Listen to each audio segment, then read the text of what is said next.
ADA Audio vous présente En présence d'un profond mystère de Eckhart Tolle. À la narration, Vincent Davy.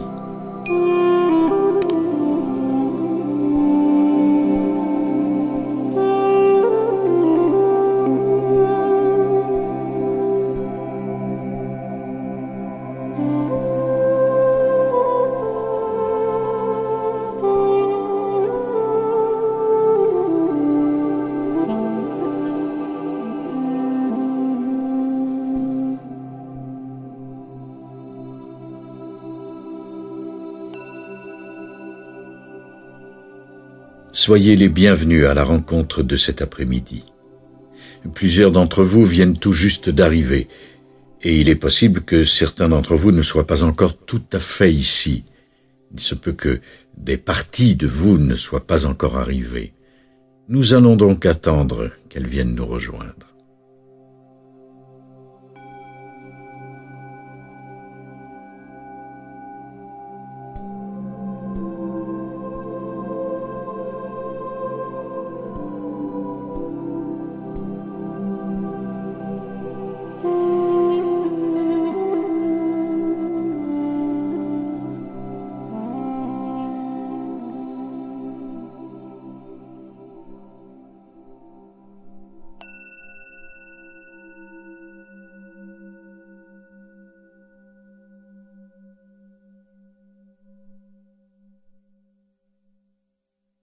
À vrai dire, il est rare que l'être humain soit tout à fait présent à l'endroit où il se trouve.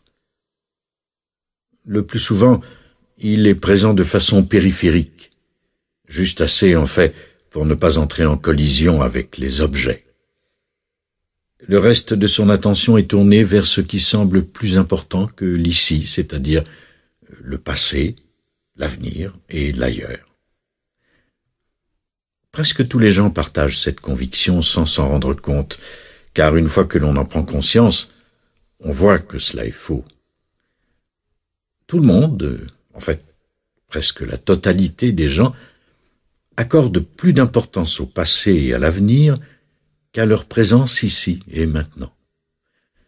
Il s'agit d'une idée reçue. C'est ainsi que les gens vivent. Si vous leur posez la question, il est probable qu'ils refuseront de le reconnaître. Ils diront non. Mais comment vivez-vous? Est-ce que vous vivez comme si le passé et l'avenir importaient plus que ceci? Comme si vous ignoriez que rien d'autre n'existe que ce maintenant? Que votre vie se déploie tout entière dans l'espace de ce maintenant? Et il n'y a pas de vie en dehors de maintenant? Or, peut-être commencez-vous à vous interroger, est-ce qu'il dit vrai? Ce serait difficile de contester ce fait, très difficile de nier que vous ne pouvez vivre autre part que dans le maintenant. Lorsque vous évoquez le passé, vous ne pouvez le faire que maintenant. Quand vous pensez à l'avenir, vous ne pouvez le faire que maintenant. Ce que vous pensez, ce que vous faites ou ressentez, tout cela se produit dans cet espace du maintenant. Et cela, même le plus brillant des philosophes ne pourrait le nier. Mais le mental est habile à trouver des démentis, quoique de toute manière, les êtres humains vivent en méconnaissant cette vérité. La transformation de la conscience qui s'opère actuellement sur la planète est intimement liée à cette prise de conscience.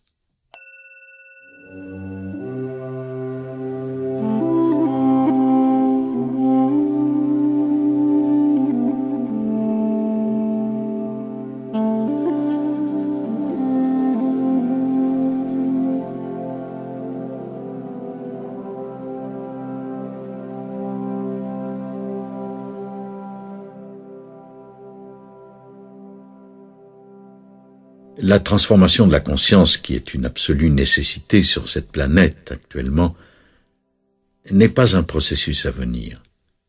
Elle se produit en cet instant même en vous, à ce moment précis, ou alors elle ne se produit pas. Et cela n'est pas logique pour le mental. La transformation de la conscience n'a rien à voir avec l'amélioration de vos capacités intellectuelles ou l'ajout d'informations à la somme de connaissances que chacun de vous a déjà accumulées. Votre savoir. Si vous souhaitez progresser sur ce plan, il existe plusieurs universités que vous pouvez fréquenter pour accroître vos connaissances. Mais cet enrichissement n'est pas la transformation de la conscience. C'est le prolongement du même état de conscience, soit une identification complète avec les processus de la pensée, avec le contenu mental. Le contenu mental qui correspond à la pensée. Le flot incessant des pensées. L'identification avec le contenu du mental produit un sentiment de soi, un sentiment d'identité personnelle qui s'appuie sur l'activité mentale, sur une histoire construite par le mental et sur les émotions qui accompagnent cette construction mentale qui se veut l'histoire la plus fascinante au monde, mon histoire personnelle.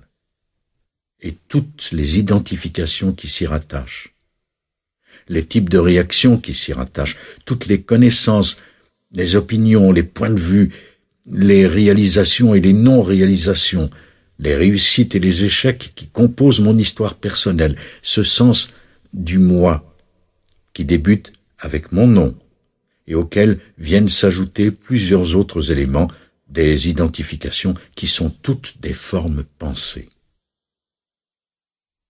Un jeune enfant dira « c'est mon jouet » et c'est le signe d'une identité en formation. Les êtres humains doivent passer par ce stade. Ce qu'il y a de tragique, c'est lorsque l'être humain reste bloqué à ce niveau, dans un sentiment de soi ou un sentiment d'identité fondé sur le contenu ou la pensée. Pour un enfant, il est bien de dire « c'est mon jouet à moi, pas à toi ». Et, dans cette affirmation, qui est l'expression d'une forme pensée investie du sentiment de soi, on voit émerger un moi façonné par le mental. C'est le début d'une histoire du moi, de cette histoire qui raconte que cela est à moi. Ce n'est pas le jouet qui importe, mais la forme pensée, car cette dernière est investie du sens de soi. 20 ans plus tard, le jouet devient une BMW, ma BM. Cela revient au même, c'est la même forme pensée. L'important ici, ce n'est pas l'auto. Ce qui importe, c'est la forme pensée qui l'investit du sens de soi. Et dans ce cas, à un seul niveau, celui des possessions. Vous pouvez accéder à un niveau supérieur. La plupart d'entre vous qui êtes présents ici avaient dépassé le niveau de l'identification avec les possessions matérielles, sinon vous ne seriez pas ici, bien que cela puisse encore vous arriver parfois. Vous avez dépassé ce stade, c'est sûr. Mais peut-être vous identifiez-vous à l'idée que vous êtes une personne complètement au-dessus des préoccupations matérielles. Il s'agit toujours d'une petite histoire, mais elle semble plus évoluée.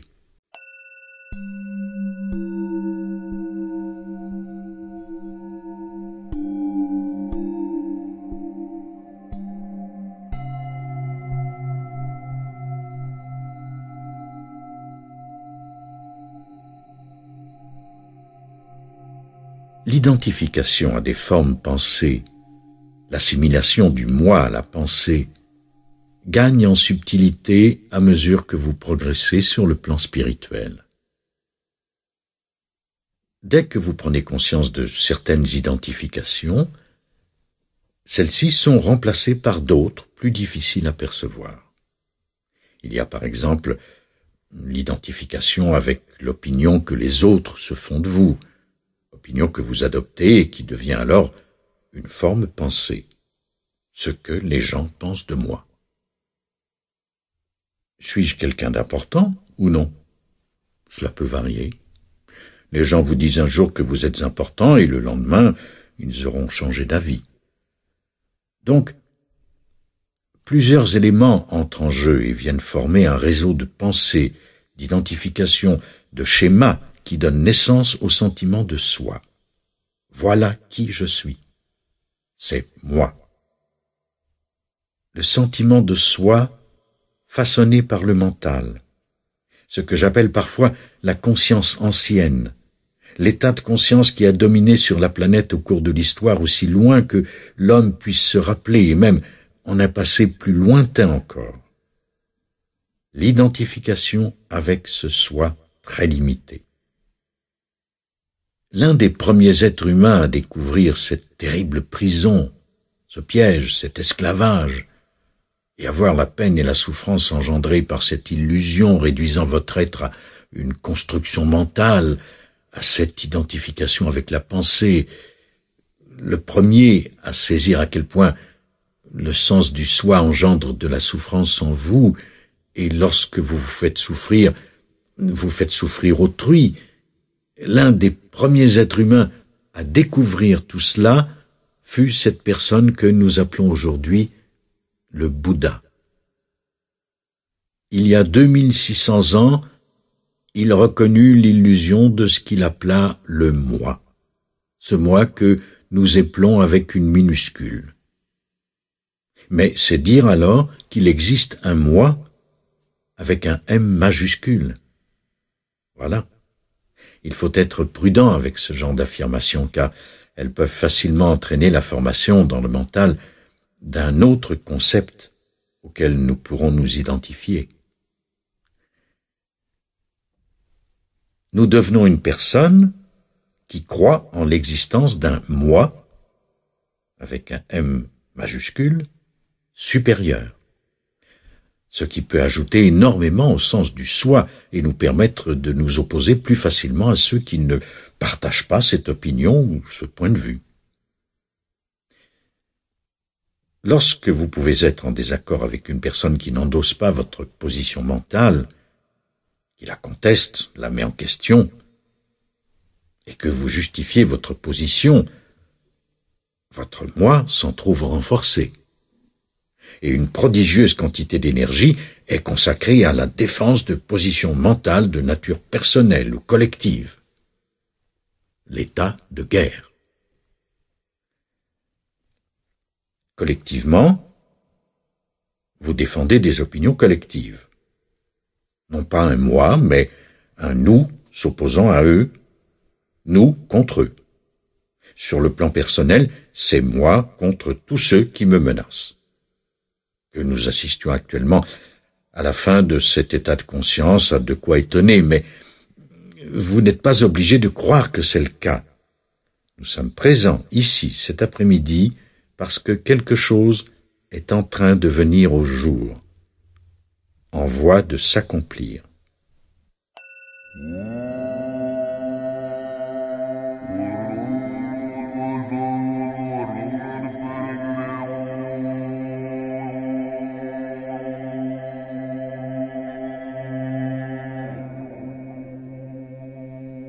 Il importe d'être particulièrement prudent avec les mots.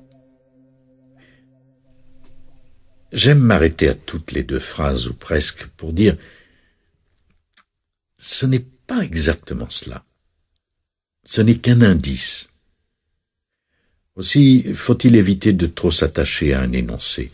Il est très rare, en effet, qu'un énoncé soit parfaitement vrai. Les énoncés sont tous des indices, et cet après-midi, nous ne parlons que d'une seule chose. De quoi parlons-nous ? De l'épanouissement de la conscience humaine. Encore un indice. De quoi s'agit-il ? L'intellect dira « Expliquez-moi, donnez-moi une définition. » Et la définition est donnée. Puis l'intellect demande « Maintenant, définissez cela. » Ou il adopte une autre position. « Cela ne cadre pas avec les positions mentales que j'ai formées.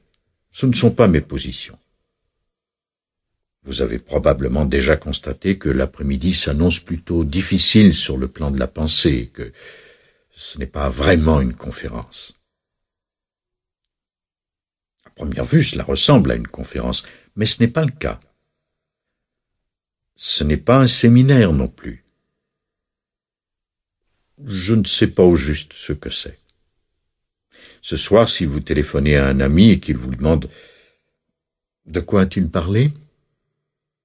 Si vous parvenez à répondre « Eh bien, nous avons parlé de telle et telle chose, et puis de ceci et cela », il est probable que quelque chose vous aurait échappé. Mais si vous répondez « Je ne sais pas, désolé, je ne sais pas vraiment, je ne me rappelle pas précisément », alors il y a de grandes chances que vous ayez saisi. C'est étrange. Cette réunion qui a lieu cet après-midi est tournée vers une dimension de votre être plus profonde que la pensée, plus profonde même que le courant des émotions. Une dimension de la conscience à l'intérieur de vous.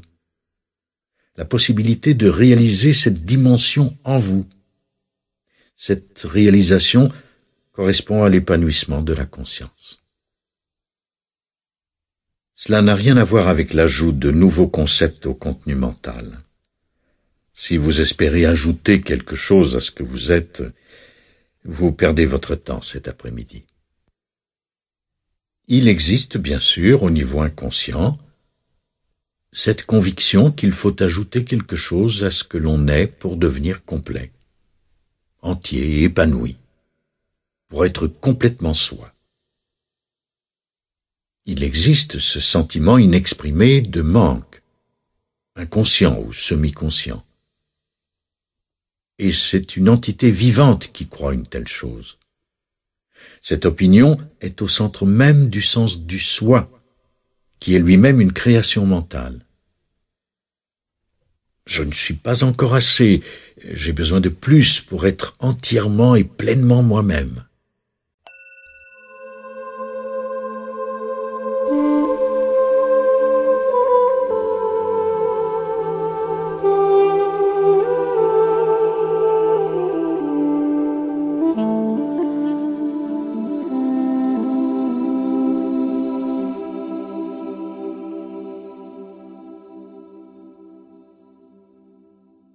Cette entité vivante, qui a besoin de plus pour être entièrement et pleinement elle-même, sentira grandir en elle la frustration cet après-midi, car elle ne sera pas nourrie des nouveaux concepts, des opinions, des informations, des révélations fascinantes qui lui permettraient de quitter la salle avec la sensation d'avoir ajouté quelque chose à son moi, d'avoir accru le bagage des connaissances auxquelles elle pourrait s'identifier.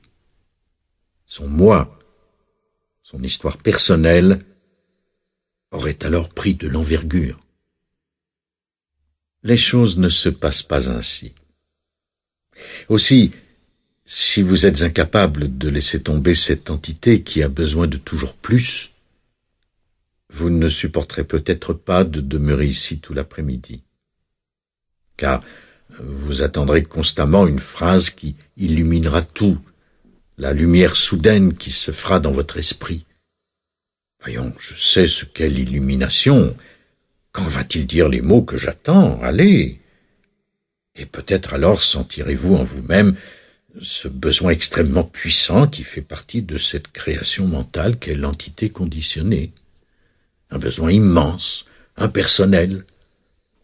Ah, comme c'est décevant. Moi qui croyais que c'était mon problème. Cet appétit insatiable pour l'instant à venir, le moment où cela se produira, c'est sûr. Et puis après. Et on le voit aisément sur le visage des gens qui vaquent à leurs occupations quotidiennes.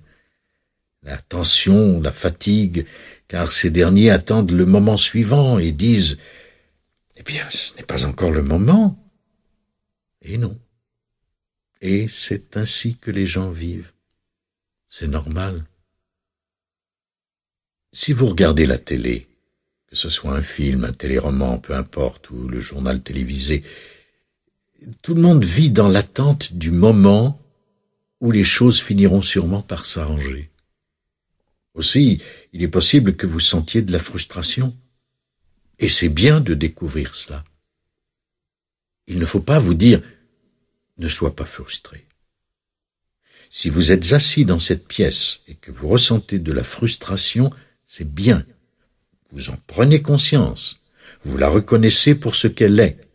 Cela veut dire que vous n'êtes pas cette frustration.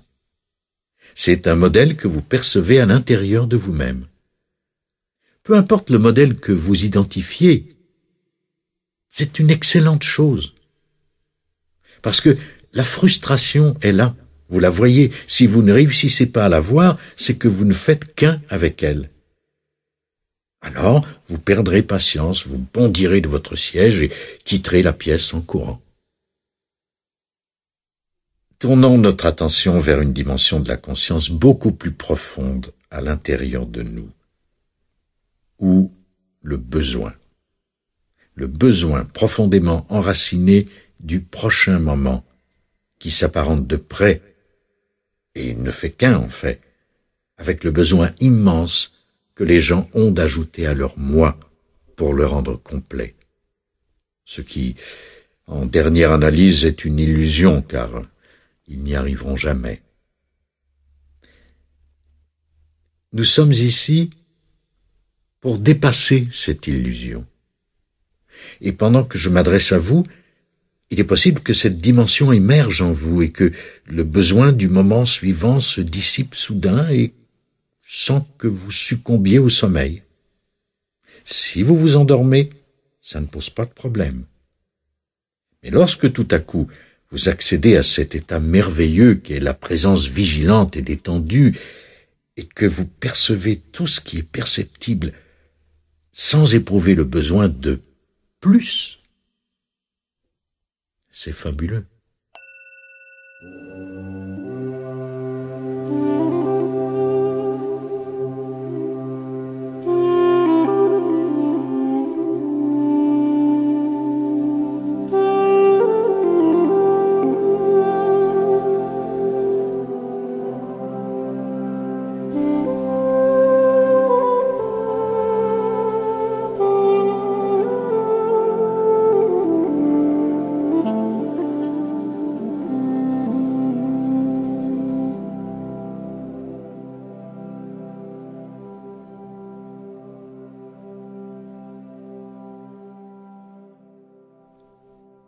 En vous s'éveille maintenant quelque chose d'inconditionné. On pourrait dire, mais il faut être prudent avec les mots, tous les mots sont des indices sans plus. On pourrait dire que ce qui émerge, c'est la dimension inconditionnée de la conscience, ce que l'on appelle parfois l'éveil. Donc, cette transformation de la conscience qui est en cours sur la planète et en vous, car autrement elle ne saurait se produire, cette transformation de la conscience est un processus que vous n'avez peut-être pas perçu parce qu'il y avait identification avec la pensée et que du point de vue de votre pensée, il ne se passe rien d'important. Cette transformation est réelle. Et c'est une transformation majeure, prodigieuse, quand elle se produit chez un être humain. Elle fait en sorte que l'être humain n'opère plus à partir de la pensée, mais à partir de la pleine conscience. Elle le fait passer de la domination, de l'emprise de la pensée, du flot continu des pensées et de l'identification à la pensée, à ce que j'appelle parfois la conscience sans objet. Or voici que la pensée entre en scène à nouveau, elle en fait un problème, un but à atteindre. Et comment? Le moment suivant, une fois de plus. D'accord, merveilleux. Et comment fait-on?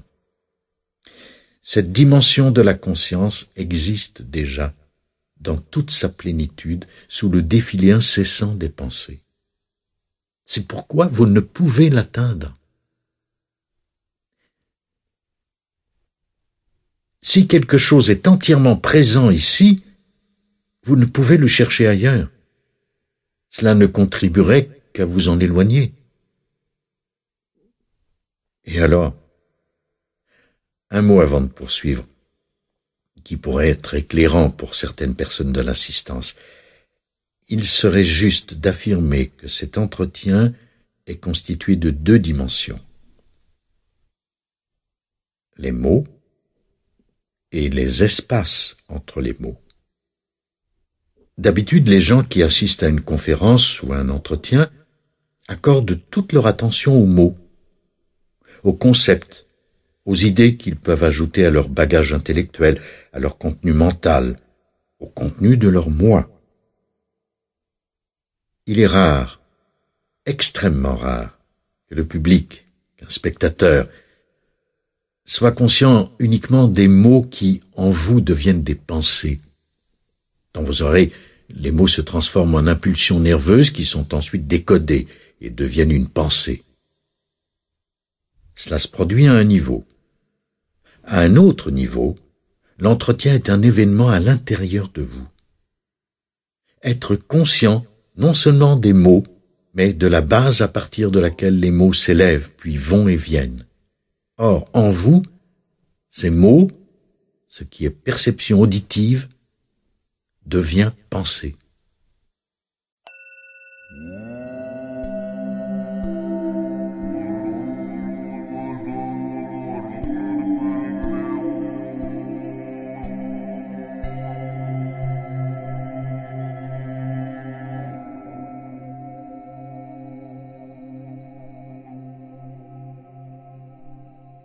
Si vous prenez conscience qu'au fond, cela signifie de prêter attention, tout devient plus simple. Si vous prêtez attention non seulement aux mots, mais également à l'espace ou à l'espace de silence entre les mots, un espace qui existe mais qui le plus souvent passe inaperçu, alors votre présence ici peut être l'occasion d'une profonde transformation intérieure. Pourquoi ? Le mental veut savoir pourquoi, nous allons donc le satisfaire jusqu'à un certain point. Seulement jusqu'à un certain point. Car si vous prêtez attention aux espaces de silence, à l'arrière-plan silencieux, au temps d'arrêt, ces derniers deviennent des brèches par lesquelles s'échappe, dirions-nous, la lumière de l'arrière-plan. Il y a les mots, et il y a l'arrière-plan de silence. Les mots correspondent à l'avant-scène. La conscience de l'arrière-plan provoque un phénomène étonnant à l'intérieur de vous, alors que la conscience de l'avant-plan suscite la création d'autres pensées. Parce qu'il s'agit de l'avant-plan, les mots y deviennent des pensées. Le mental s'empare de chaque nouveau mot. Et si vous, qui êtes présent ici, n'avez d'intérêt que pour l'avant-plan, vous écoutez, mais avec une légère contraction au niveau de la tête. Une tension qui semble signifier « Et puis, qu'est-ce qu'il y a d'autre ? Allez, je veux la suite. » Et à présent, si nous parlons de la conscience de l'arrière-plan, de ce que provoque en vous la simple perception de l'espace silencieux, des pauses ou des blancs, ce n'est pas grand-chose. Le mental dira « Il n'y a rien. Est-ce que je détecte quelque chose ?» Il n'y a rien du point de vue mental, c'est vrai. Mais chaque moment où vous percevez ce bref espace silencieux, ce silence sous-jacent est un instant d'espace à l'intérieur de vous, et c'est là une chose étonnante, quand l'espace émerge en vous. Qu'est-ce que c'est ? Qu'est-ce que cela signifie ? Le mental dit que l'espace émerge. C'est un moment de pure conscience. Ce moment n'est rien d'autre que plénitude de la conscience, espace de pure conscience. J'en ai déjà trop dit. L'inconditionné, que je nomme depuis peu la conscience de l'espace. Ce n'est pas un terme emprunté à la science-fiction. Il est question ici de l'espace intérieur. La seule chose au cours de votre existence, le seul accomplissement. Peu importe ce que vous avez accompli jusqu'ici, si vous n'avez pas découvert l'espace à l'intérieur de votre être, vous êtes pauvre, dépourvu, et en définitive, vous ne vous êtes pas épanoui. Tout ce qu'il y a eu dans votre vie, tout ce qu'il y a dans votre vie, ce sont des choses. Chaque pensée est une chose.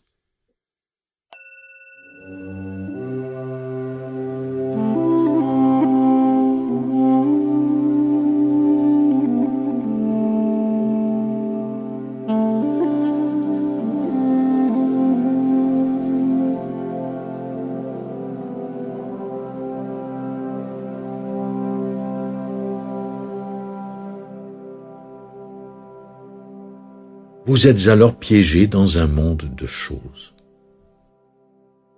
À la fois les choses extérieures. Et vous savez de quoi il s'agit. Tous les événements, les objets, les situations auxquelles vous faites face, sans parler de ce qui suivra et qui occupera toute votre attention. Une vie dominée par les choses. Quelle sera la prochaine? Et les choses intérieures, le flot constant des pensées. Et l'identification à chaque pensée qui se présente vient ajouter à ce moi problématique. Totalement dominé par ce que nous pourrions appeler la conscience de l'objet, l'omniprésence de l'objet. Lorsque les gens interagissent de façon superficielle dans leurs relations personnelles avec les proches, les membres de leur famille, les collègues au travail, chaque interaction est dominée par la conscience de l'objet. Ce qui importe avant tout ici, ce n'est pas la relation, mais quelque chose dont nous devons sortir, ce vers quoi nous devons aller. Non, pas ce moment, mais le moment à venir. C'est un élément incontournable de la conscience de l'objet. Ce qui compte, c'est le moment suivant. Il n'y a pas d'espace. Et quand il n'y a pas d'espace, cela signifie qu'il n'y a pas d'amour. Car nous sommes alors prisonniers des formes de l'identité que nous nous sommes forgées. Chaque forme nous limite. Chaque fois que nous nous identifions à une forme, celle-ci nous enferme dans ses limites. Chaque pensée est le magma des pensées, le moi. Telle est la condition de l'être humain, être prisonnier de la conscience de l'objet, en ignorant que, juste sous cette conscience, il y a la liberté de l'espace à l'intérieur de son être, la conscience inconditionnée où est transcendé un sentiment de soi strictement personnel. Ce qui est singulier, c'est que l'espace inconditionné est si près de nous que nous nous en éloignons lorsque nous croyons que quelque chose permettra d'y accéder. C'est le danger inhérent à toute technique. Il existe d'excellentes techniques. Elles visent à atteindre la conscience de l'espace. Mais la personne qui met cette technique en pratique aura isolé la technique elle-même et l'espace. Et elle crée un peu d'avenir.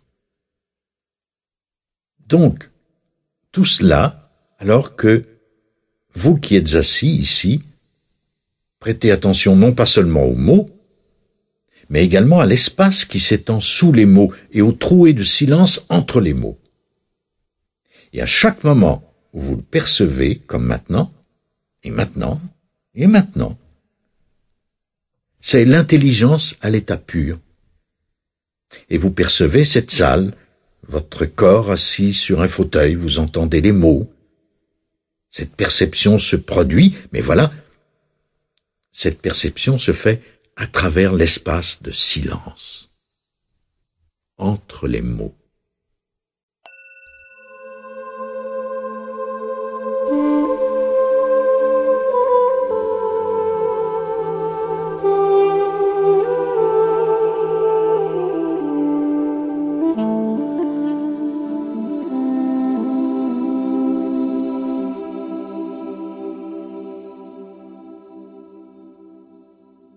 Ce n'est plus le mental conditionné qui perçoit et catalogue chaque perception, la compare à autre chose ou qui se projette en avant vers le moment suivant, un moment qui est censé renfermer quelque chose de plus complet.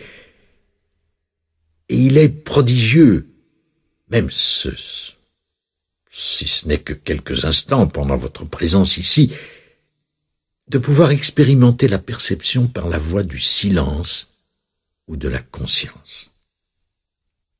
Ce qui est perçu n'est pas étiqueté mentalement, ne reçoit pas de nom, n'est pas comparé, intellectualisé.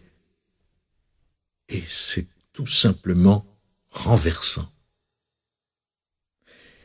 Si vous pouvez sortir de la salle, au moment de la pause peut-être, si vous pouvez prendre la tasse de thé ou le café qui vous est tendu par une personne, tendre la main pour prendre la tasse de thé ou le café, dans cet espace qui consiste à recevoir ce café, cela se produira sans aucun commentaire mental. Mais il est possible que le mental intervienne et dise « Oh, cela se produit sans commentaire mental. » Ce n'est rien. Le mental interviendra de temps à autre, mais cela demeure extraordinaire. Pour le moi façonné par le mental, cela n'a rien de concluant. « Parfait, j'ai compris, dira-t-il. Et ensuite, car le moi fabriqué par le mental s'appuie sur ce qui viendra après, et cela n'ajoute rien au moment suivant. Mais ce qui est le plus étonnant, bien que cela puisse être imperceptible, pour plusieurs d'entre vous déjà, sans que vous le réalisiez pleinement, des espaces émergent dans votre vie. Et je suis persuadé que, pour plusieurs, ces espaces émergent sans que vous en ayez pleinement conscience.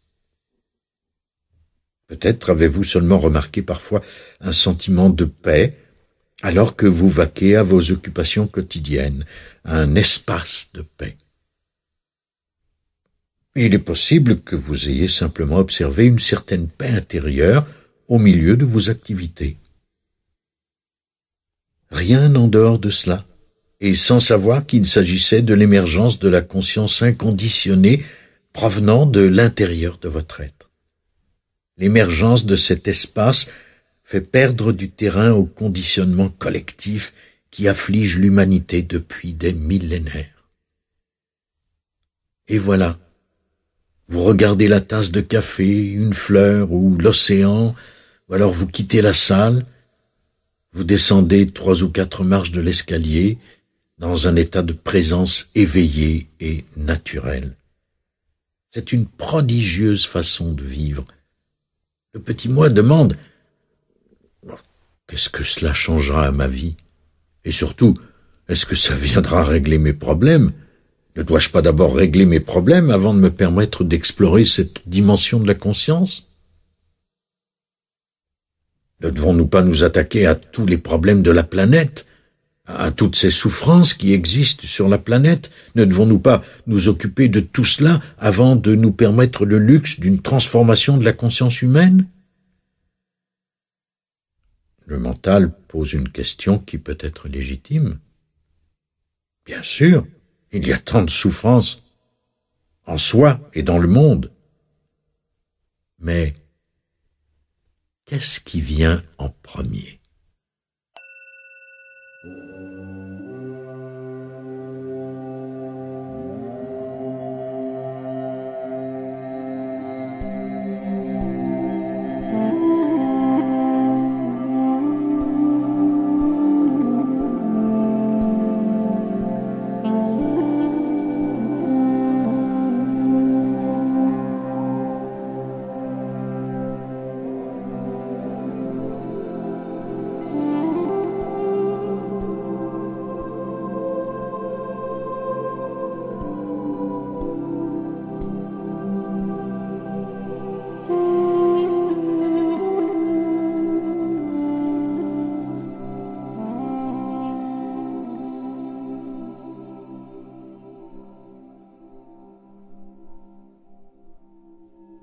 Peut-on régler le problème de la souffrance humaine sans remonter à la cause, à la racine des souffrances que les êtres humains s'infligent à eux-mêmes et aux autres, et par conséquent que l'humanité s'inflige à elle-même? L'histoire de l'humanité tissée de toutes ces guerres. Pourquoi? D'où vient cette folie? Pourquoi ce besoin, cette apparente incapacité ou ce refus de vivre ensemble dans la paix? Pourquoi les êtres humains en sont-ils incapables? Pourquoi en sommes-nous incapables? Qu'est-ce qui pousse l'être humain à la violence? Non seulement la violence que nous observons dans le monde, mais aussi la violence qui colore les relations interpersonnelles. Une violence non pas nécessairement physique.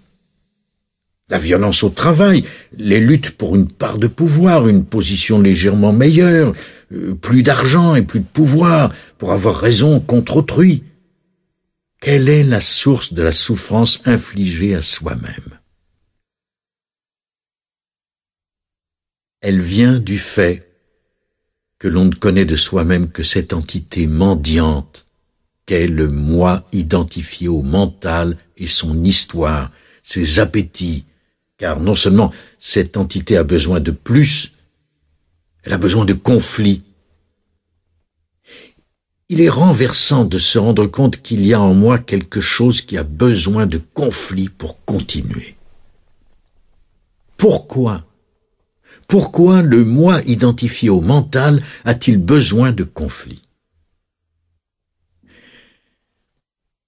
Prenons un exemple simple, comme le besoin d'avoir raison, qui est une source importante de conflit dans les relations humaines. Beaucoup de conflits relationnels sont causés par le besoin de défendre le bien fondé de ma position. Pour que j'aie raison, vous devez nécessairement avoir tort. Et il faut déployer énormément d'énergie sur le plan émotionnel pour défendre ma position intellectuelle, pour faire la preuve que j'ai raison et que vous êtes dans l'erreur. C'est l'un des moyens employés par le mental pour obtenir de l'énergie. Car si je peux avoir raison, l'image que j'ai de moi-même s'en trouve légèrement renforcée. La vôtre s'en trouve diminuée. Mais c'est une illusion, bien sûr. Cela fonctionne au niveau de l'illusion. J'ai affaibli l'image que vous avez de vous-même et j'ai renforcé la mienne. J'ai raison. Je me suis identifié à une position intellectuelle. Je me suis confondu avec cette position. Dans certains cas, le besoin d'avoir raison peut aller jusqu'à la violence physique. Les entités collectives aussi ont besoin d'avoir raison. Nous avons raison. Notre système de croyance, qui n'est pas identifié comme un système de croyance, il est présenté comme la vérité. Notre système de croyance est notre histoire, mais il n'est pas reconnu pour tel. Les choses sont ainsi. Nous possédons la vérité. Notre interprétation n'est pas reconnue pour ce qu'elle est, une interprétation. Elle est présentée comme la vérité. Nous avons parfaitement raison, vous avez parfaitement tort. Nous créons de ce fait un ennemi, et le moi fabriqué par le mental en tire une énorme satisfaction. Il est facile d'éprouver comme il est satisfaisant intérieurement d'avoir raison contre autrui, de triompher d'autrui. Vous avez démontré à tout le monde que vous aviez raison. Il arrive que le moi façonné par le mental agisse de la façon suivante. Au milieu d'une réunion, une personne se lève, lance son opinion à tue-tête et quitte la salle en coup de vent avant que personne n'ait eu le temps de la contester. Vous êtes dans l'erreur, voici ce qu'il en est exactement. Puis, la personne s'en va rapidement avant qu'on puisse la mettre en cause. Elle éprouve par la suite un fort sentiment de valorisation personnelle.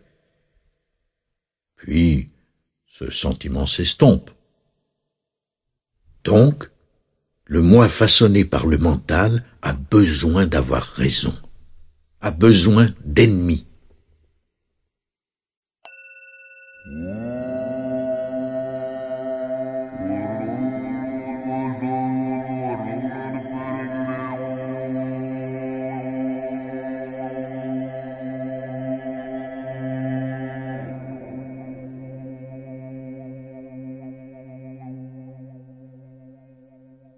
L'histoire personnelle, qui est définie par ces choses qui m'affectent fortement, par ces choses problématiques.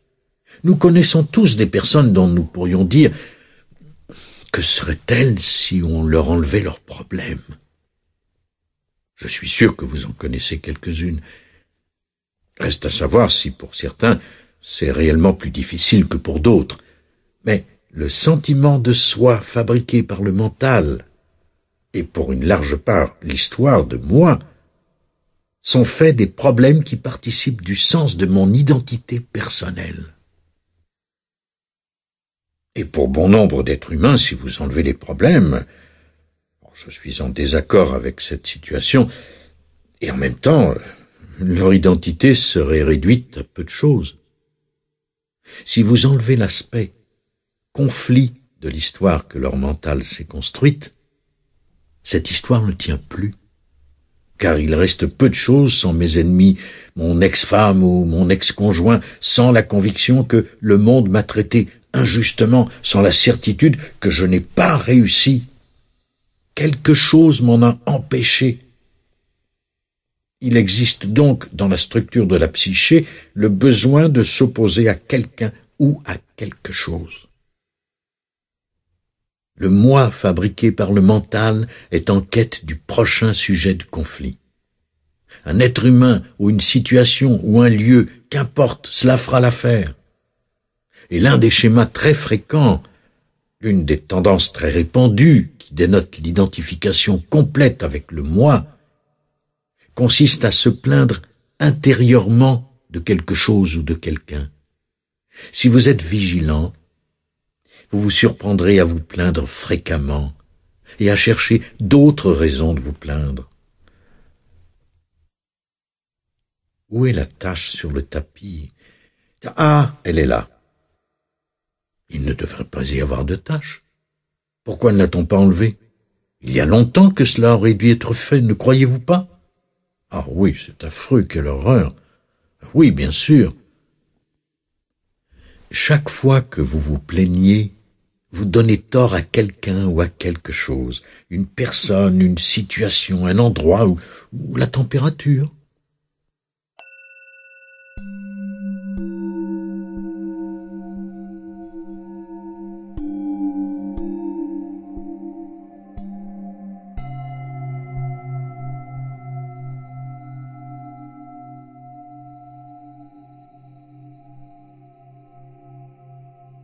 Lorsque je donne tort à quelque chose ou à quelqu'un, l'histoire de moi, le moi façonné par le mental, se renforce légèrement.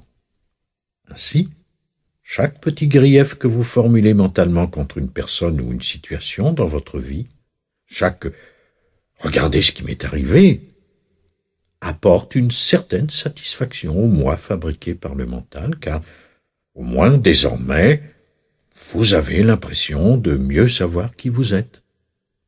Vos griefs continuent à renforcer le sentiment de votre identité.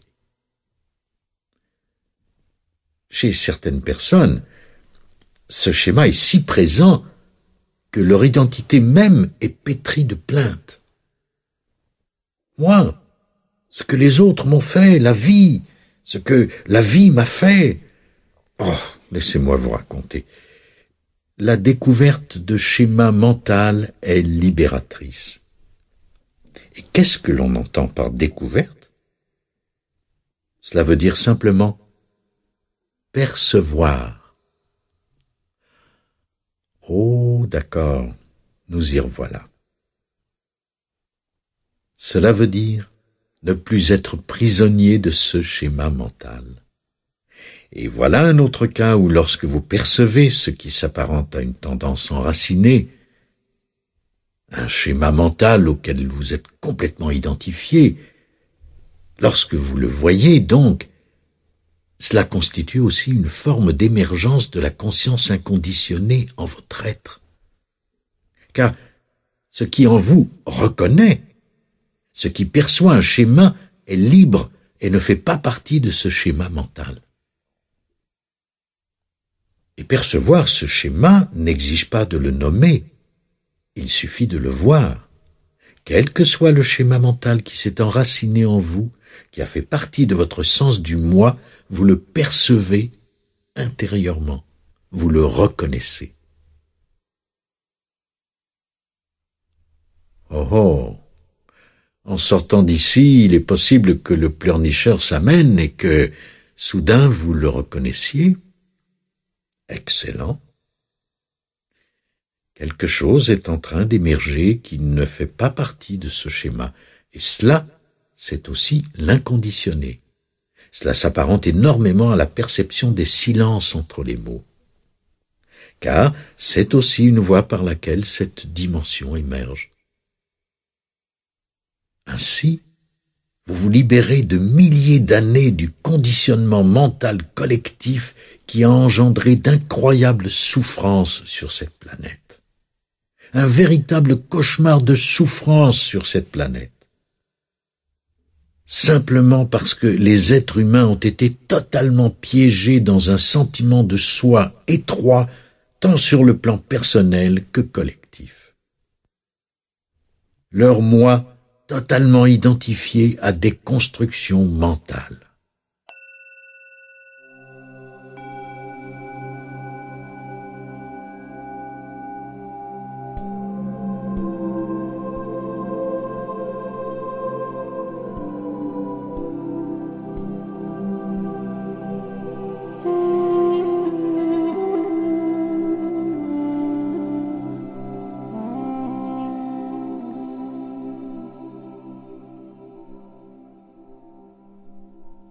Les êtres humains ont été totalement piégés dans un sens du moi.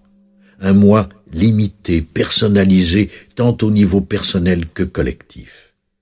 Piégés dans la forme, complètement identifiés à des constructions mentales qu'ils tiennent pour leur moi, sans espace, sans le moindre espace. Et par conséquent sans amour. Car l'amour naît de l'inconditionné et non de l'identification avec une structure telle que le moi.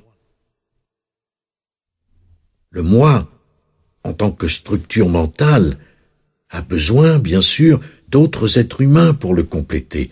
Ils deviennent des formes pensées à travers lesquelles l'illusion du moi se renforce. Peut-être... D'accord. Disons que vous êtes la personne idéale. Vous rencontrez quelqu'un et souvent, lorsqu'il existe une forte attirance, cela signifie qu'elle ou il est la personne rêvée pour conforter le sentiment du moi. Je me sens davantage moi-même quand je suis avec toi. Tu es là pour combler tous mes espoirs. Et nous allons signer une entente pour que tu répondes à mes attentes jusqu'à la fin de mes jours. Et je serai en colère, très en colère, si tu ne le fais pas. Et c'est ce qui arrive généralement. La colère naît.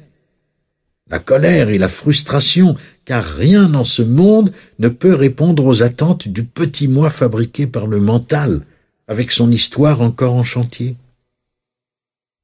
Rien sur la terre ne peut satisfaire ses attentes, car le moi identifié à son histoire implore. Fais quelque chose, complète-moi. Il est en quête d'endroits, de situations, de circonstances, de gens. Et tôt ou tard, et c'est généralement plus tôt que tard, la frustration s'installe. Ces attentes ne sont pas satisfaisantes. Nous avons des gens insatisfaits lors de chacune de nos rencontres parce que l'hébergement ne correspond pas à leurs attentes. J'avais réservé la meilleure chambre. Bien sûr, ils peuvent aller à la réception et dire qu'il y a eu une erreur. J'avais réservé la meilleure chambre et je me trouve dans un débarras. Vous avez raison, c'est notre erreur, répondra-t-on. Ou on vous dira, nous sommes désolés, nous ne pouvons rien faire pour le moment. Et vous vous dites, l'univers est contre moi, encore une fois. Ce qui est étrange, vous l'avez sans doute remarqué, c'est que l'univers semble vous laisser tomber assez souvent. Et alors, le petit moi, il va de ses interprétations et de ses théories pour le moins bizarres. L'histoire prend une drôle de tournure. On m'a laissé tomber. On ne me reprendra plus à faire confiance aux gens. Voilà comment ils sont tous les mêmes. Même ceux qui parlent de spiritualité, eux aussi m'ont laissé tomber. Dans l'histoire de moi, les on, les tout le monde, les quelqu'un prennent beaucoup de place. Et c'est pour vous une source de satisfaction. L'univers vous laisse tomber, mais dans le récit que vous en faites, vous avez le beau rôle, alors que le monde entier a de plus en plus tort. Cela vient amplifier en vous l'illusion du moi.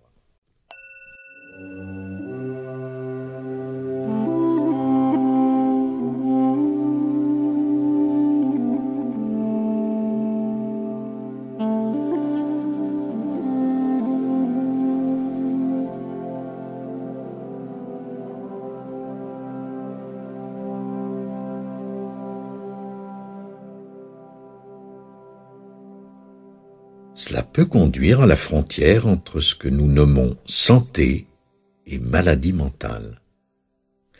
La ligne de démarcation entre les deux n'est pas clairement définie. Prenons ce que l'on appelle la folie. Il s'agit dans la plupart des cas de variantes exagérées de ce qui est considéré comme normal. Vous pouvez vous en faire une idée plus juste. Nous disons qu'une personne est folle, c'est ajouté à l'identification. L'identification avec une histoire.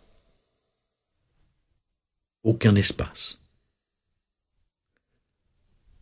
Aussi, cela s'avère un terrible destin de traverser l'existence sans jamais prendre conscience de ce qui est à la fois le plus simple et le plus profond dans l'existence humaine, ce qui dépasse la personne. De ne jamais prendre conscience d'une chose aussi simple que se connaître soi-même. Non pas connaître les pensées, les perceptions sensorielles, les situations, les événements, les émotions. Se connaître soi-même. Non pas comme ce qui survient, mais comme l'espace où passent tous ces éléments qui font votre vie. Ce que vous appelez votre vie, mais qui en définitive sont les circonstances de votre vie. Tout ce qui forme votre vie, ce que, par convention, vous appelez ma vie, cette difficile prison, ces éléments éphémères. Savoir que tous ces éléments ne sont pas qui vous êtes. Savoir que vous n'êtes pas ce qui se présente à la conscience, mais la conscience elle-même. Qu'est-ce que cela signifie pour vous qui êtes présent ici? Qu'est-ce qui survient ici? Des mots? Des idées? Des perceptions? Ils apparaissent et disparaissent. Au-dessous d'eux s'étend un espace de conscience. Sans cet espace, rien ne pourrait survenir. Si vous n'aviez pas la conscience, cette pièce n'existerait pas. Tout vient à l'existence à l'intérieur de votre conscience. Alors il nous reste simplement à être attentif à l'espace. L'espace intérieur, sans penser.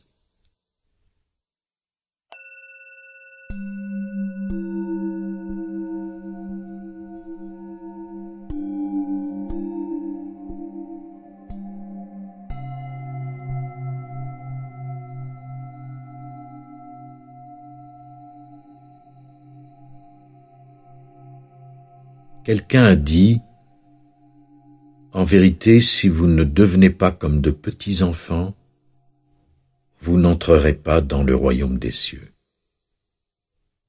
Or, pour comprendre ces paroles, il vous faut observer un petit enfant et voir comment cet enfant perçoit le monde, comment il vous perçoit. À l'âge d'un an et demi, avant que l'intelligence conceptualisée, incluant le moi conceptualisé, n'entre en jeu, il y a une période dans la vie de l'enfant où celui-ci perçoit l'univers avec la conscience inconditionnée. Dans ses yeux, l'innocence, la clarté et l'amour affluent. C'est ce que révèle un regard présent à l'enfant. Et vous pouvez voir la joie. L'enfant vous regarde, vous plongez votre regard dans le sien, et cela a quelque chose de libérateur parce que vous n'êtes pas jugé mentalement. C'est le regard de la pure conscience. Et cette pure conscience s'accompagne d'une joie subtile, de la joie toute simple d'être vivant. Cela n'a rien à voir avec votre situation dans la société. L'enfant possède cela pour une brève période pendant que grandit la conscience de son entourage et avant que l'intellect ne prenne le dessus. Viennent ensuite l'identification avec le mental, l'histoire de moi et la souffrance. La vie devient difficile, pénible et sérieuse. Car c'est une affaire sérieuse, la vie, extrêmement sérieuse. Vous feriez bien de la prendre au sérieux. Vous portez le fardeau de votre moi. Le moi conceptualisé devient un fardeau. Et puis, il y a la possibilité que vous preniez conscience de ce que vous êtes à un niveau plus profond. Alors vous retrouvez cet état de l'enfance. C'est à la fois semblable et différent. D'une certaine manière, il y a la même ouverture, le même espace conscientiel. Et si vous avez traversé la dimension de la pensée et que vous en êtes ressorti, pour ainsi dire, ce que nous avons tous fait, ce que l'humanité fait maintenant, la conscience acquiert une profondeur qui n'est pas encore présente chez l'enfant. Néanmoins, cela se rapproche énormément de cet état. La perception innocente, une perception faite d'ouverture et d'innocence. La capacité, et c'est là un élément essentiel, de regarder. Et j'emploie ici le mot regarder dans un sens plus large qu'une simple référence à la perception visuelle.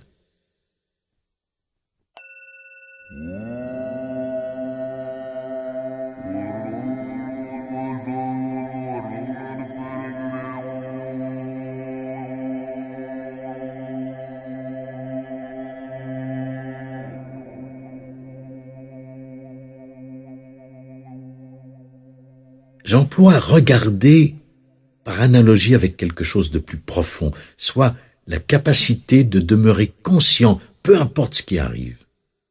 La capacité, dirions-nous, de prêter attention à ce qui se présente dans l'instant présent. D'accueillir tout ce qui se présente dans l'espace du maintenant, avec ce regard neuf qui pose les yeux sur une fleur sans l'étiqueter.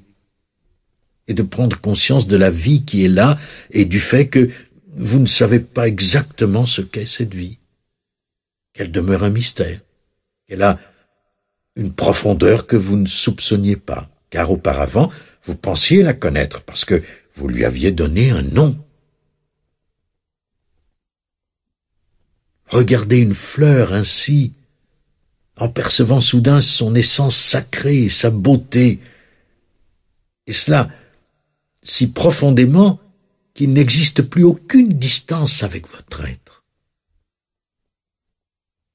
Et regardez ensuite un autre être humain de la même manière.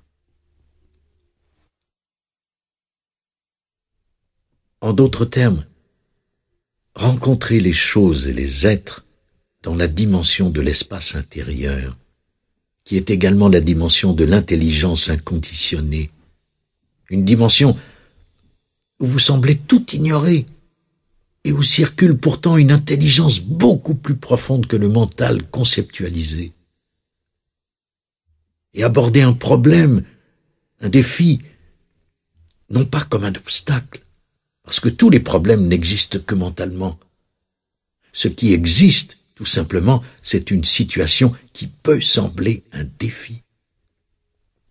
Accueillir les défis de l'existence, non comme un élément de l'histoire de moi, mais comme un défi à relever, qui ne saurait exister qu'ici et maintenant, l'accueillir dans cet état de clarté, de présence consciente, le regarder, tout simplement. Dans cet espace d'éveil, une intelligence bien supérieure au mental conditionné et ce qu'il a appris peut alors intervenir et se charger de la situation. Certaines personnes en ont fait l'expérience quand elles ont été placées dans des situations de vie ou de mort. Et ces personnes n'avaient jamais reçu d'enseignement spirituel sur le sujet. Mais soudain, de façon tout à fait inattendue, le mental s'est tu. Et elles ont pu faire face à la situation dans cet état d'éveil, de présence totale. Elles ont simplement regardé.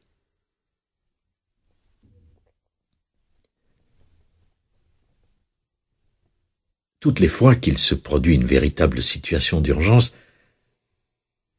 le mental n'a pas suffisamment de rapidité ou d'intelligence pour réagir efficacement. Et il arrive donc, à l'occasion, que le mental s'écarte. Parce que vous voulez rester en vie.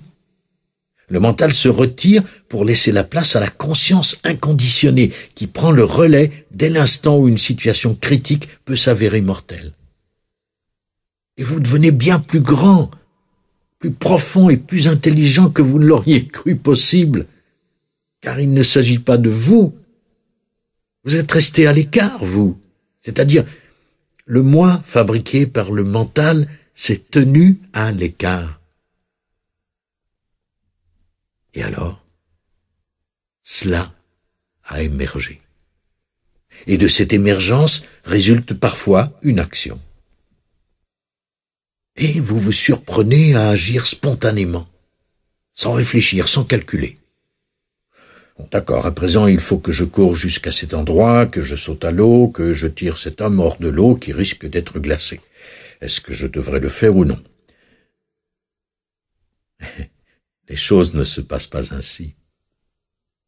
Vous êtes exactement comme l'oiseau sur la branche. L'oiseau, le processus de la pensée n'existe pas chez l'animal. Les oiseaux sont de merveilleuses expressions de la conscience, mais ils ne pensent pas « devrais-je ou ne devrais-je pas sauter de cette branche maintenant ?